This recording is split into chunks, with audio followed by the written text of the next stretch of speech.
Hey everybody, welcome to another edition of The Word on Tap. I am Scott Hines, joined by my good buddy Russ Jones. Russ, how are you, my friend? I'm doing good. It's been a little bit, but good to be back. And just have been waiting to share some stuff. So excited to be here. How are you doing? Absolutely, man. I'm doing good. I think just in the same boat. Just got busy and it's just been hard to get on a rhythm, just record and. But it's all right, man. We're in the new season of life, and once we get like a bunch, that's why it's important for everybody listening to share and get us a gazillion subscribers. That way, Russ and I can do this full time. That's ultimately the goal. I mean, there's no guile here, but no, I kid. I tongue in cheek kid, but it's definitely good to be back. And it's funny how the topic, we want to talk about keeping the Sabbath, and it's like we took a little sabbatical for our show. So I'm excited about it, man. So you had hit me up. You're like, hey, I want to talk about the Sabbath, and So I just I kind of wanted to do something that's a little bit different. A lot of what the stuff that we talk about is I don't know, more geared towards people who are already doing the feasts and already keeping the Sabbath, and so I kind of wanted to do something that was sort of, say entry level, but more just for someone who is on the fence about whether they should be keeping the Sabbath or not, and really just go through some verses and just give someone some things, I guess, just to ponder and to test for themselves. So that's awesome, man. That's what I've got. I like it because I think. And there's a lot of people out there who actually ask that question, even as even when you're when you speak to like a Christian and you just mention the Sabbath, they kind of have their programmed response, but they really don't even know the basics of it and what actually, like, there's nothing to really argue with this issue. It's a beautiful thing. And what's unfortunate about it is their response usually, I don't know, minimizes what the Sabbath is. So I love think it, man. The biggest unfortunate or the biggest loss that I see out of it is that it is such a blessing, and it is in no way a burden. Like that's what I was taught in the church was like, oh, we don't have to do that. We don't have to do anything. We get to. So it's that's where it's just like, man, you're missing out, and that's, I guess that's what that's what I would like people to consider is that, why choose to miss out on days that the Almighty has said that are important to Him, and so they should be important to us, and He gave it to us. So. Yeah, he says it was actually made for us. And then when you look in Genesis, it was made the day after we were created and our man was created. And it's definitely a blessing. Yep. All right. So I'll get into it here. Let's get her. I think too, one of the biggest, I don't know, culprits is immediately people think you're going to Judaism, like they own the Sabbath day. When in reality, it's a gift for the followers of it's a gift for the followers of the God of the Bible. Absolutely. Anyhow, you go on, brother. I will stop preaching and I will start hosting. Yeah, no, interject whenever. So okay. So really, this is kind of the first. What I'd like to do is do a series on the feasts. I don't know how long it'll take to complete that series, but this is the first of them. So. The feasts of Yahuah, the feasts of the Lord, these are His appointed times, and the first feast is the Sabbath. And so, if you read in Leviticus chapter 23, it lists all of the feasts, and what even a lot of people who are in Torah don't see that the Sabbath is the first of the set apart times. It's the first Moedim. So Leviticus 23, 1 through 3 says, and Yahuah spoke to Moses, saying, speak to the children of Israel and say to them, the feasts of the Lord, which you shall proclaim to be holy convocation, these are my feasts. 6 days work shall be done, but the seventh day is a Sabbath of solemn rest, a holy convocation. You shall do no work on it. It is the Sabbath of the Lord in all your dwellings.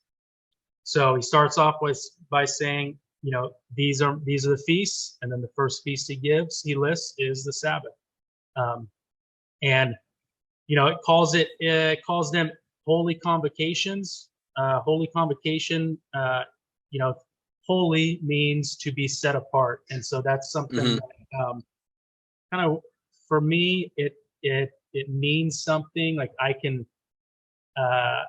Holy is sort of a word that does, it's like, well, what does that mean? How do you put that into action? The Bible that I have, it says set apart assembly, and so that's what a holy convocation is. So holy means to be set apart. So to be set apart from what? To be set apart from the world, to be set apart from the world's systems, the religious systems. It's to be set apart. Like, does my life look different from the world's? So Yeah. So these are set apart assemblies. Yeah. One thing too to know as you were reading that, and I don't know if I'm jumping ahead of your presentation, but I know in Genesis chapter 1, I believe it's verse 14, because he says it's appointed times. That's that word moedim. It's a very simple word, but in the beginning, the fourth day, when he creates the sun, the moon, and the stars, he says he put them it says time, but that's the same word, moedim. So in the very beginning, when you have the stars and the heavens created, well, actually, when they're put in the structure to give us time, he says they're for his moedim, his appointed feast.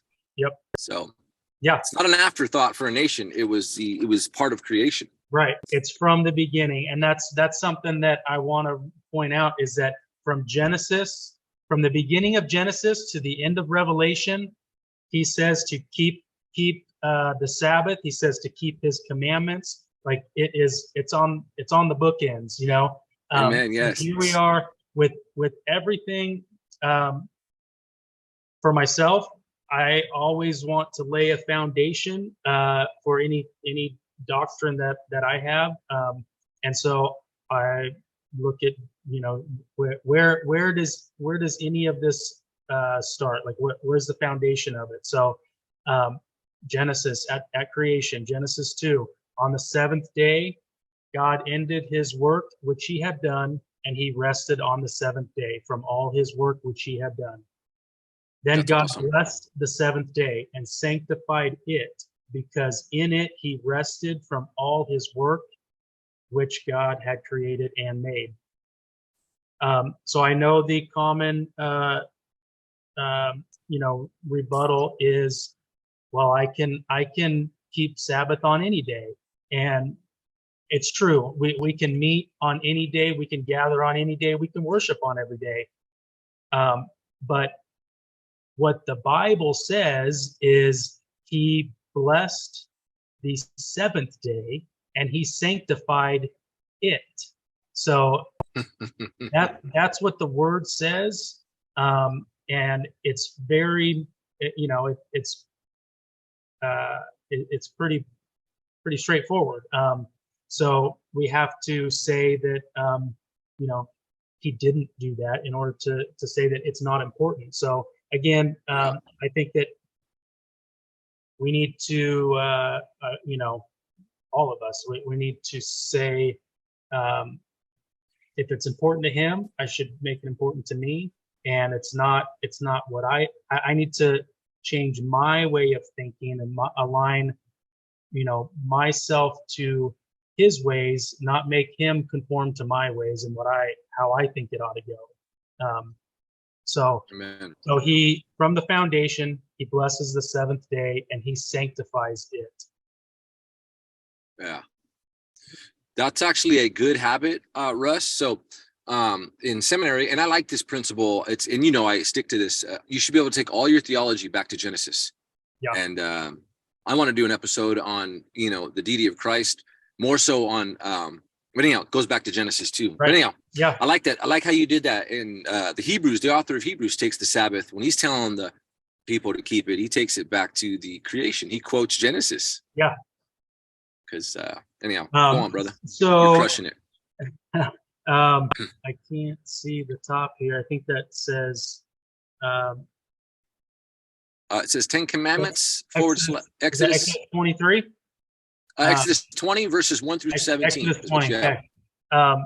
So yes. So here's the 10 Commandments. In Exodus 20. And God spoke these words, saying. So I'm just going to read all of them. Right. Okay. I know that we don't need to read them all, but I think it's important because what happens is, and I did the same thing. For some reason, we just ignore one of them. We can just pick and choose, and just I think it's interesting. Like we follow them all except for one, and it's like, well, why don't we do that one? Like they all matter. So I'm just going to read these. So it says, I am the Lord your God who brought you out of the land of Egypt, out of the house of bondage. You shall have no other gods before me. You shall not make for yourself a carved image, any likeness of anything that is in the heaven above, or that is in the earth beneath, or that is in the water under the earth. You shall not bow down to them nor serve them. For I, the Lord your God, am a jealous God, visiting the iniquity of the fathers upon the children to the third and fourth generation of those who hate me, but showing mercy to thousands, to those who love me and keep my commandments. You shall not take the name of the Lord your God in vain, for the Lord will not hold him guiltless who takes his name in vain. Remember the Sabbath day to keep it holy. 6 days you shall labor and do all your work, but the seventh day is the Sabbath of the Lord your God. In it you shall do no work, you, nor your son, nor your daughter, nor your male servant, nor your female servant, nor your cattle, nor your stranger who is within your gates. For in 6 days the Lord made the heaven and the earth, the sea and all that is in them, and rested the seventh day. Therefore the Lord blessed the Sabbath day and hallowed it. Honor your father and your mother, that your days may be long upon the land which the Lord your God is giving you. You shall not murder, you shall not commit adultery, you shall not steal, you shall not bear false witness against your neighbor, you shall not covet your neighbor's house, you shall not covet your neighbor's wife, nor his male servant, nor his female servant, nor his ox, nor his donkey, nor anything that is your neighbor's. Now, I think we would agree that those are all good things. But like I said, for some reason, the Sabbath day is the only one that gets removed. And I think when you read those and you read all 10 of those, you just think, yeah, I should do these. It's not, I can do these no matter where you live. This is what I love about the 10 Commandments. It doesn't matter what nation you're in, what your lot is in life. It doesn't matter what job you have. It does no matter where you are, at what time period you live in, whether you're in the land or you're not in the land, whether whatever wherever you're at, you can do these 10. And I think that these are fundamental parts of walking in covenant with the Father. So absolutely. Hey, really quick, is the rain really loud? Is it coming through my computer at all? No. Okay. Is it here? Because it's coming down here too. No, I can't hear it all at your house. I'm just in my truck. I thought it may be a little more consolidated. So the sound. Yeah, that's really good. You know what's funny is you're saying that, like, when you go through, Yahushua's teachings and like the Beatitudes, and you kind of spiritualizing them all, like he makes them more like convicting, right? Like, oh yeah, murder, I haven't killed anyone. Like, oh yeah, I get angry a lot. It's like the commandment went from outer to inner. It seems like with the Sabbath, we just found this weird liberty to like just completely chop off the outer and only focus on the inner. You know what I mean? Like, I could throw this one away. Because if you treat it the other 9 like you treated the Sabbath, you'd be a heretic and you would be anti the God of the Bible. Right. Yeah. It's fundamentally honestly ironic. They're just so backwards. Yeah. It's an oxymoron. But anyhow, keep going, brother. You're crushing. So like we had talked about, it is not only do I believe we should do it because the Father asks us to. I think that it is a blessing. You see when you read the blessings and the cursings, it says if you do these commandments, there is blessing in them. We just read, where is it? Where he says, it's right here. Exodus 20. Yeah, it's where he shows mercy to thousands of generations to those who love me and keep my commandments. Like, you love him and you keep his commandments. So didn't Jesus say something like that? Yeah, I know. So did he say his doctor? Yeah, sorry. It is a blessing, right? So Isaiah 58:13 says, if you turn away your foot from the Sabbath, from doing your pleasure on my holy day, and call the Sabbath a delight, the holy day of the Lord honorable, and shall honor him, not doing your own ways, nor finding your own pleasure, nor speaking your own words, then you shall delight yourself in the Lord. And I will cause you to ride on the high hills of the earth and feed you with the heritage of Jacob your father. The mouth of the Lord has spoken. It's a beautiful promise. It's just a blessing to do it, and it's part of the covenant. So Exodus 31:16 says, "Therefore the children of Israel shall keep the Sabbath, to observe the Sabbath throughout their generations as a perpetual covenant." I think it is what it does. It sets you. It is set apart, and because so much of the world and so much of the ways of the world are just in opposition to taking a day and resting and spending the day with with the Father, spending the day in the Word. The world tells us not to do that, and there's a reason.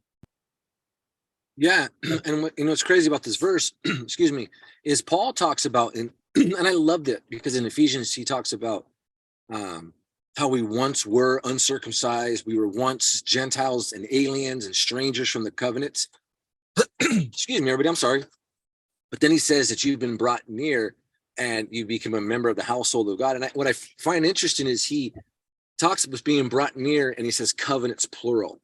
Mm-hmm. And Christians, oh no, we're only under the new covenant. And I'd love to do a show on the new covenant. Yeah. But it's like, no, there's more to the new covenant, has the Sabbath in it. There's right. One covenant is umbrellas a few covenants. Yeah, they're layers, right? So it doesn't just like the covenant with Noah.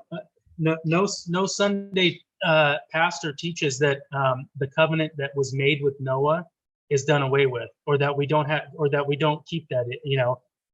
Yeah. Right. I mean, so why is it that this part of the covenant, is done away with, and they're okay to teach that, but they're, oh no, we're in the new covenant. That's the old covenant.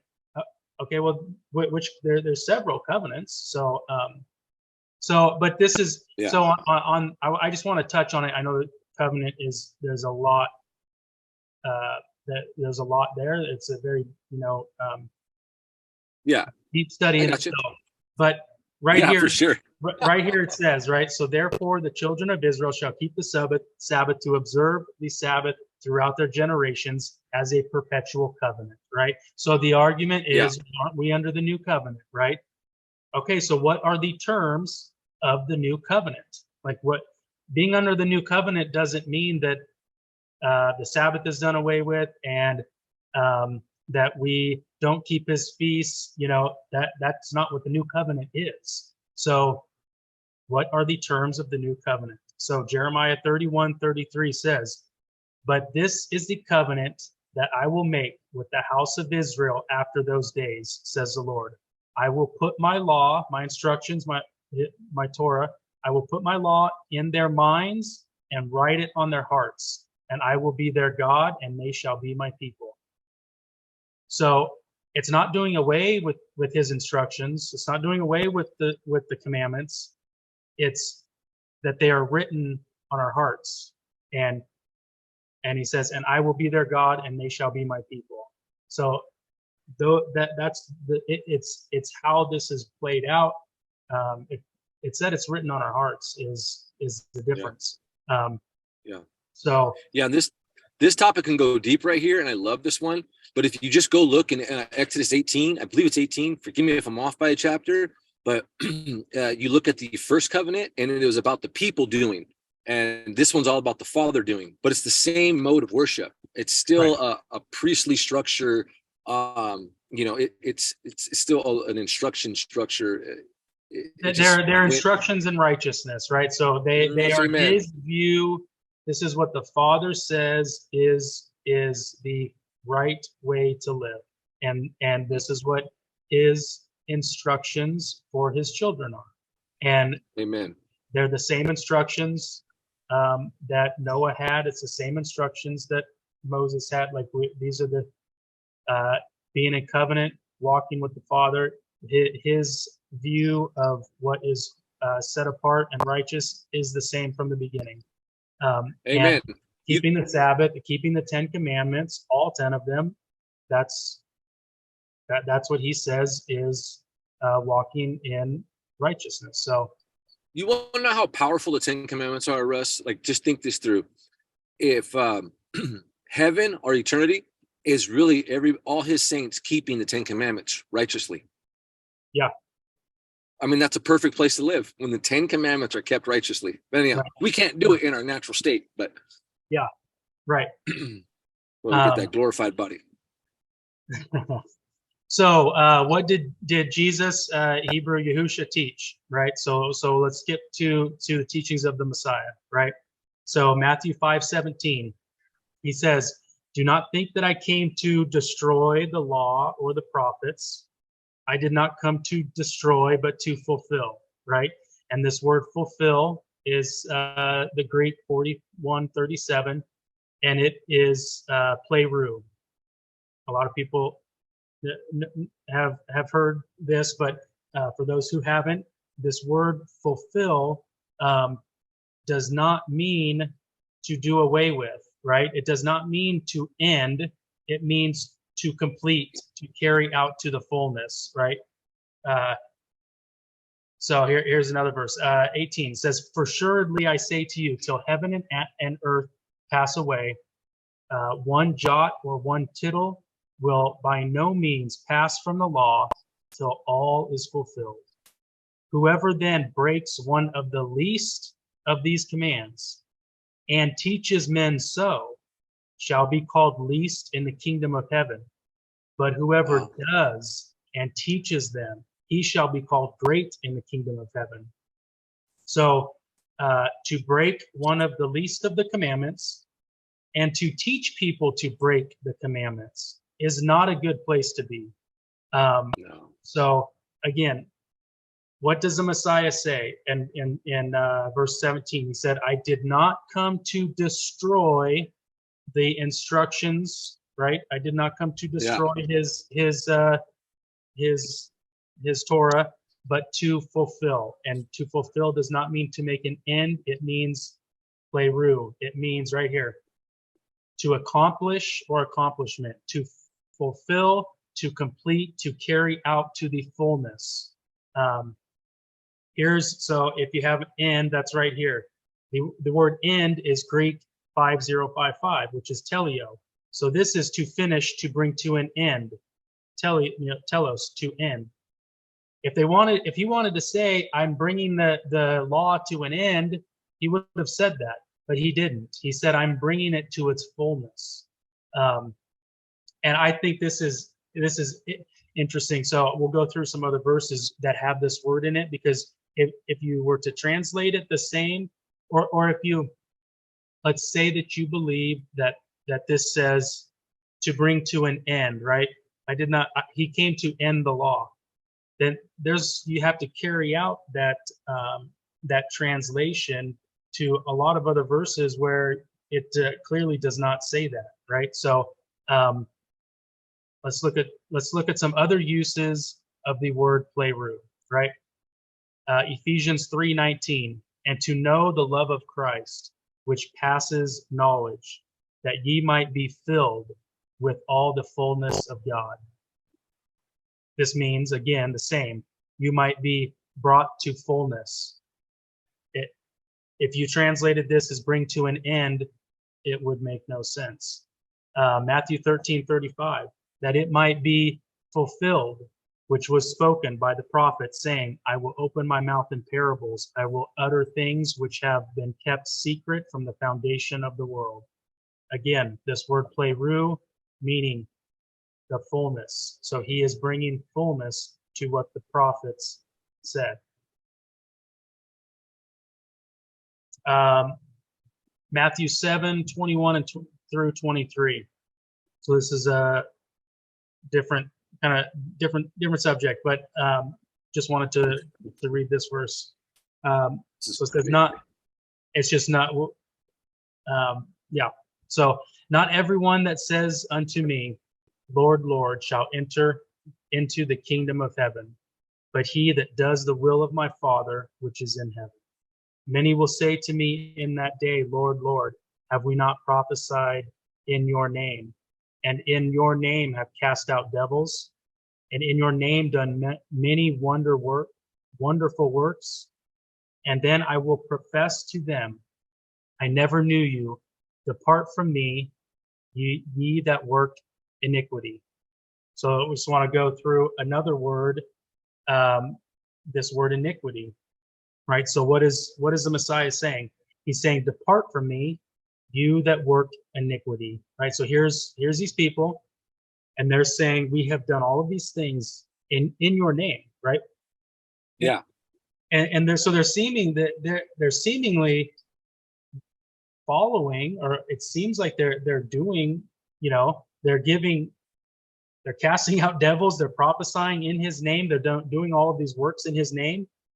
And he says, depart from me, you that work iniquity. So what does this iniquity word mean? So it's anomia. So what is anomia? It's Strong's number. It's G458, anomia. It means iniquity, is translated iniquity. Literally means lawlessness, right? So it's nomos. Nomos is law, so it's the negative. It's without law, right? It's without the Torah. It's without instructions. Yeah. So it's lawlessness. So it's and then you have the man of lawlessness. So this word iniquity. So what he says is, depart from me, you that work lawlessness. If you are lawless, if you are not keeping the commandments, then you are not keeping his instructions. So what's fascinating, Second Thessalonians talks about the end times. You briefly quoted it, but it says, great is the mystery of lawlessness, and that it's already being out there. And that's actually like the end time deception is the acceptance of a lawless gospel. Yeah, right. Yep, the lawless one. We were talking about that the other day, just about the lawless one, and it's like we have huge religious structures that teach against the commandments of the Almighty. They are actively teaching lawlessness, and these religious systems are lying to people. I'm sorry. It's just I'm sorry too.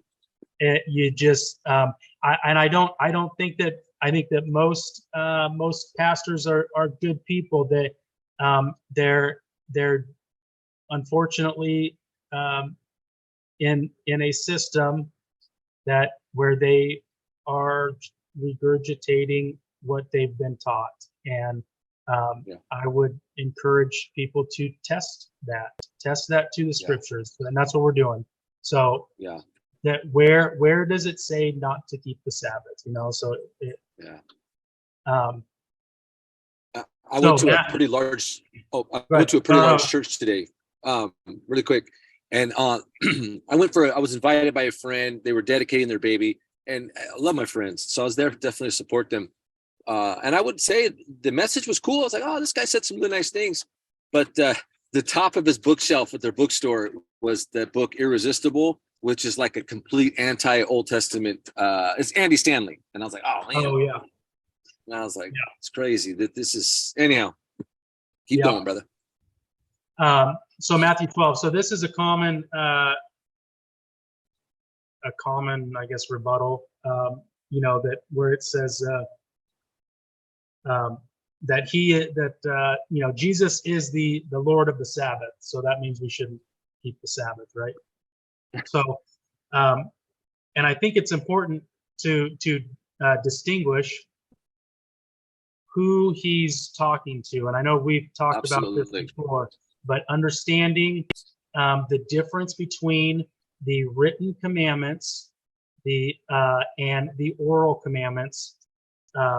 If you don't have an understanding of that, Paul's writings are confusing, and what Yahushua is rebuking doesn't seem to make sense. So there's the written word, the written commandments, the written Torah of Moses, and then there's the oral law, which is the added on rabbinic commandments. And so that's what the Pharisees taught. They taught all of these additional laws that are not in the Bible. So that's the issue that Paul had, and this is the issue that the Messiah has. He takes issue with that big time. So so what does he say, right? So at that time, Jesus went through the grain fields on the Sabbath, and his disciples were hungry and began to pluck heads of grain and to eat. And when the Pharisees saw it, they said to him, "Look, your disciples are doing what is not lawful to do on the Sabbath." I'll stop right there. It is not lawful in Judaism. It's not lawful in the oral laws to do this, right? So it is not nowhere written in the commandments given to Moses, in the commandments of the Old Testament. It does not say that you cannot pluck a head of grain and eat it. That it doesn't say that. So the Pharisees saw it, and they said, "Look, your disciples are doing what is not lawful to do on the Sabbath." But he said to them, "Have you not read what David did when he was hungry, he and those who were with him, how he entered the house of God and ate the showbread, which was not lawful for him to eat, nor for those who were with him, but only for the priests? Or have you not read in the law that on the Sabbath the priests in the temple profane the Sabbath and are blameless? Yet I say to you that in this place there is one greater than the temple. But if you had known what this means, I desire mercy and not sacrifice, you would not have condemned the guiltless. For the Son of Man is Lord even of the Sabbath." Now when he had departed from there, he went into the synagogue. Behold, there was a man who had a withered hand, and they asked him, saying, "Is it lawful to heal on the Sabbath?" That they might accuse him. Again, it's against the oral commandments. It's against Judaism to heal on the Sabbath, right? So they're trying to accuse him of this. It doesn't say that anywhere in the written instructions given to Moses. Doesn't say that. Then he said to them, "What man is there among you who has one sheep, and if it falls into a pit on the Sabbath, will not lay hold of it and lift it out? Of how much more value then is a man than a sheep? Therefore it is lawful to do good on the Sabbath." Then he said to the man, "Stretch out your hand." And he stretched it out, and it was restored as whole as the other. Then the Pharisees went out and plotted against him that they might destroy him. So Yahushua is not teaching against the Sabbath. He's teaching against the additional commandments, the added on burden that the Pharisees put on the people. He's not teaching, he's not saying don't keep the Sabbath. He's telling them that all of these additional things that they have said to do is that's what he's teaching against. Not to keep their Sabbath. Yeah. Exactly. Hey, so my screen looks weird. I'm gonna pause really quick, everybody. I'm gonna switch rooms and we'll come right back on. Okay. All right, so we're back. So yeah, anyhow, so like I was let there be light. Yeah, looks better. So like I was saying, right? So Yahushua is teaching against the Pharisees, not the Sabbath. That would be going against all of the foundation of Scripture. So I just wanted to go through just a bunch of verses, right? And and it's like, yeah. Anyway, just I'll just let them speak. Let the word speak for itself. Then God blessed the seventh day and sanctified it, because in it he rested from all his work which God had created and made. Deuteronomy 5:12. Observe the Sabbath day to keep it holy, as the Lord your God commanded you. 1 John 5:2. By this we know that we love the children of God, when we love God and keep his commandments. 1 John 5:3. For this is the love of God, that we keep his commandments, and his commandments are not burdensome. Wow. 2 John 1:6. This is love, that we walk according to his commandments. This is the commandment that you have heard from the beginning. You should walk in it. Revelation 12:17. And the dragon was enraged with the woman.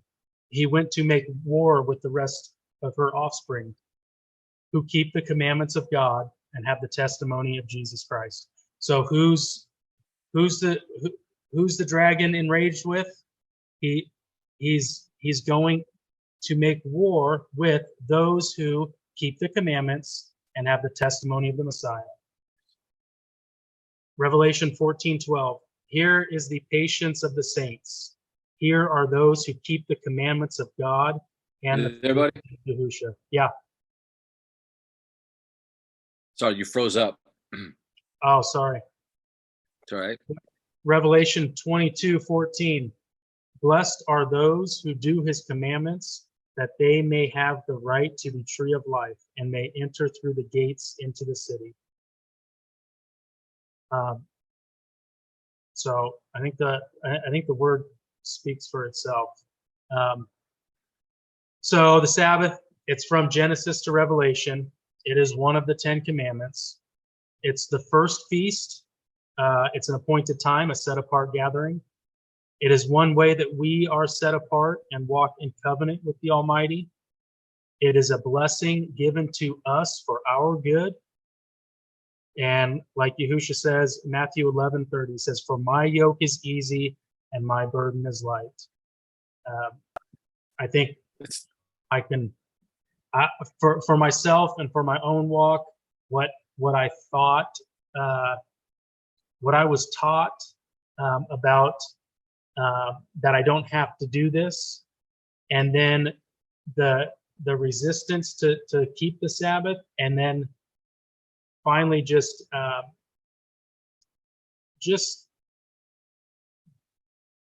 just do it, just starting to say, okay, I'm just going to do it and see, see how this goes. I'll keep the Sabbath, right? And I don't really know what that is, but at that point, but to see how different walking it out is, versus what I thought it meant, what I was taught that it was, versus then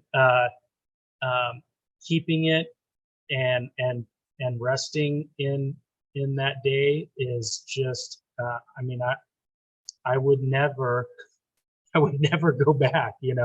It's just such a blessing. So yeah. Well, one thing I liked about that you put in there, I never really drew this out, but if you want to go back a slide or two, you had a verse up there. First off, he says in 11:30, his yoke is easy and his burden is light. And then John tells us not to make the commandments burdensome. I love the correlation there. But go back one more slide. You had this. It says in Genesis 2:3, it says, God blessed the seventh day and sanctified it. And he rested from all his works and created it, which God had created and made. But look at what it says. Like, just let the word. It's a specific day. It's the seventh, and it's been sanctified. That's a very important biblical word. If anyone wants to test me, look it up in your Blue Letter Bible. It really means set apart. It's very similar to the word holy. And it means that this day is sanctified. It has been separate from the other 6 days. So to teach that it became an autonomous, it became just a day where you can throw anywhere you want, removes its being sanctified. It just makes it like any other day. That makes any sense. Yeah. And that's just a simple blessing. And if you want to argue against the Sabbath being obeyed, well, in Hebrews, when he's teaching who he's discipling to keep the Sabbath, he refers to this Sabbath in Genesis chapter 2, verse 3, and he's proving it's greater than the Pharisaical Sabbath because theirs is obviously burdensome and unlawful. But he quotes this verse. He doesn't even go to Deuteronomy. You got a Hebrew who's establishing the Sabbath with the church. He goes to Genesis, and it's because this is a set apart day, and it's a blessing for us. Yeah. And just in that alone, before there's a nation, and there's not even Adam, and this day is already. Well, I guess Adam's there. Yeah. But you know what I mean. Right. He hasn't even fell yet, and this day is set apart from the beginning. Right. Yeah. It's from the foundation. And then, I haven't even gone into looking at, okay, so when was it changed to Sunday? Who changed it to Sunday? Why do we go to church on Sunday? You read first century and second century early Christians. They were keeping the Sabbath. It wasn't until the 3rd, 4th century with Constantine that he then changed it, and he said, okay, you can worship whatever God you want, but we're going to do it on Sunday, right? And he's there's a lot with Constantine and what he did, but he was not he did not change the Roman nation to a Christian nation. So you can look at, he was a sun worshiper. He was all into idolatry, and it was all about allowing any type of worship you wanted, and it was all okay. It was just this false unity thing. Yeah, one of the big needs in the Roman that era was how you worshiped God. And you're going to see this it's the issue with the church. I don't hate the church. The church is just in the same bind, and it's compromising because of it. But they had to do what was better for Rome. And really, a lot of times when you see a lot of solid Christians, they're so focused on reaching the world, they're no longer discipling their saints, their sheep, but they're focusing on the world so much that they're negotiating with truth to gather people in. Yeah. And because that's better for the country. Yeah, it's syncretism, right? It's about getting everybody to do the same thing. But that's that was another thing just for my own walk. reading where, okay, I don't see where the Sabbath is done away with, and then started looking at, well, why don't, why doesn't the church do this? What? Yeah. So, like I said, I would encourage people to look into that. And you look into the Puritans. I mean, Christmas was outlawed in this country, in the 1800s. They were keeping the Sabbath. They were keeping his feasts. And You're freezing up, buddy. Hold on. Stop right there because you're freezing up. It's telling us that our internet connection's very weak. Go you're ahead. freezing up. I am freezing up. It says it's my internet. So it's probably me. I'm the host. I'm not freezing up. You're freezing up. But you were saying, can you re-say that? Because I don't think it came through on the recording. I don't remember what I was saying. About Constantine. Oh my gosh. You're frozen. You think it's the storm? Oh, maybe. Yeah. I right. really wanted to slide this in because a lot of people are going to go to Romans chapter 15 and Romans 14. That's the big, because Paul says this. Now, first off, all Paul's teachings need to be. Do you have? Can you plug into an Ethernet or like a? You only have Wi-Fi? Buddy. Yeah. Let me. Am I cutting out real bad? No. I mean, it's all right.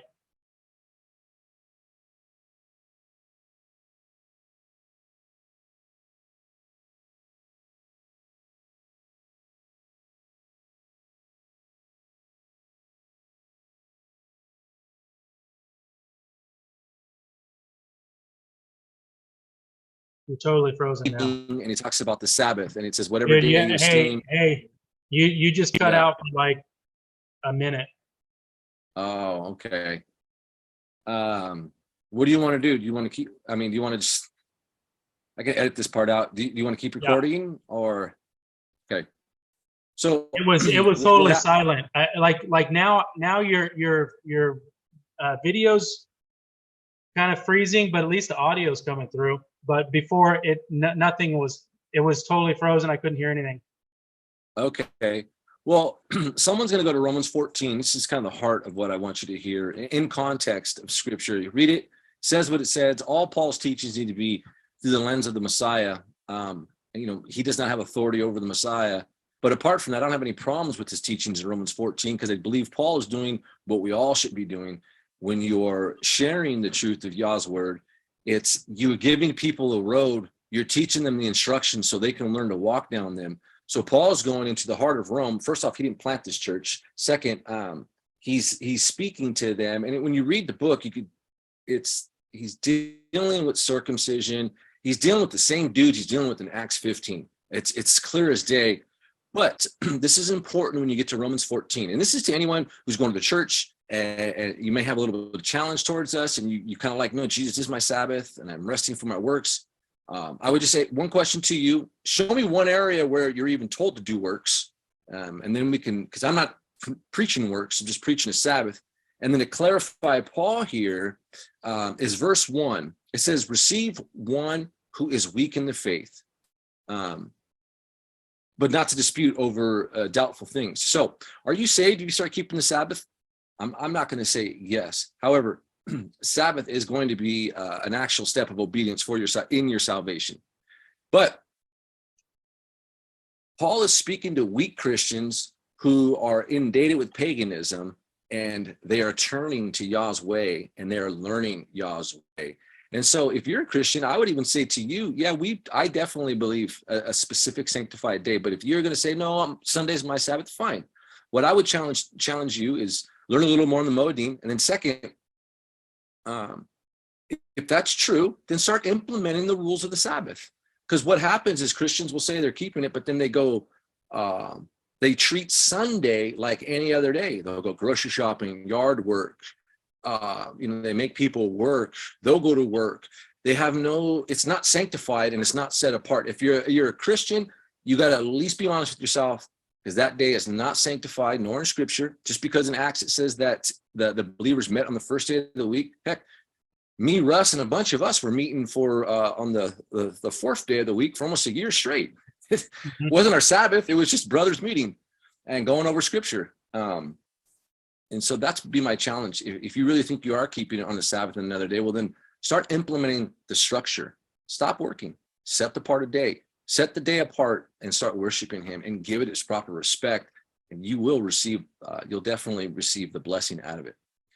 And I always say this, if you hear salvation in anything I just said, Hebrews 6 calls you immature. Russ and I are just trying to grow.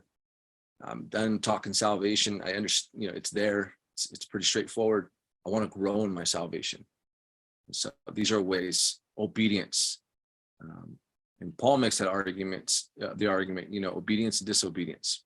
So. Yeah. I always look at, like how can I, what are ways what are things that I can do that I know are pleasing to my king and my high priest, and what are pleasing to the Father. And I think it's, for me, I like that I have concrete ways, definite things that are not hard for me to do, that he says are pleasing to him. And so for me, I feel like keeping the Sabbath is a way that we can give the Father a hug. I just feel like we are children and he is the Father, and every parent loves when their little toddler who can barely walk, walks up to them and gives them a hug, right? And so I just think that this is what his word, that's where it is for me, because you could argue at all these points till you're blue in the face, and at the end of the day, I think that what we all want to do is we want to be pleasing to the Father. And he has told us, thankfully, he has given us very easy instructions that says, hey, these things are pleasing to me. And so for this is the love of God, that we keep his commandments, right? It's like 1 John 3:4, I didn't it says, if you love me, keep my commandments.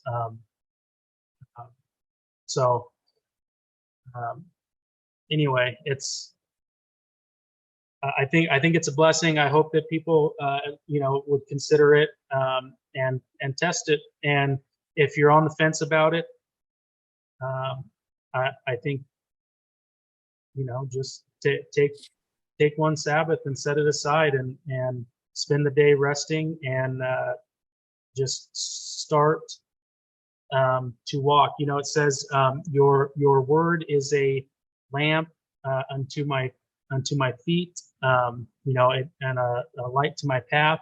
It's like his word, his instructions are what lights our path as we walk, our walk. And so his commandments are part of that. The Sabbath is a part of that. I love that.